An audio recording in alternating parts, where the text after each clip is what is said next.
kolku sayidku yidhi haddana ducaale qaariska hor fadhiya ninkii faalka yidhi waa intuu faaliye haddana riyooday ee yidhi sayidkii baan eebo ku dhiftay yuu gabiyo wuxuu yidhi ninka yidhi waxbaan gani anoo golaya cayn joogay ee yidhi badi ganacad baan gudub u weydaan godka lagu cadaabyo muxuu ku ugaansahay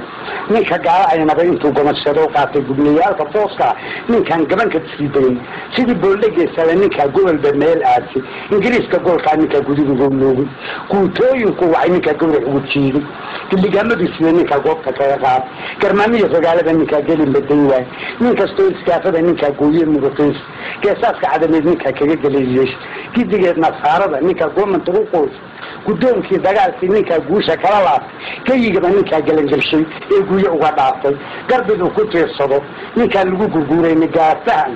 ninka laga maray ee hata laga jeeday ninka yiri golmadan waa mid uu galay wadkiisii gasiya laaci uu galay waa guriga xaalkeeda habiskeed gadaasay talaan geema maalada nin walba garan xajadan gari ahaan in shir la gooday waa yeel gabiye garangar meegaasan mar hadaan hadal laygu gubay kula ka qaadayna gobo kalena waa erayadan dadka kala yees hadalka gudaa loo waxiya gacal islaameed nin garaad hooyadii waa guurta loo maray radan ku golshay badaya garaaca weedis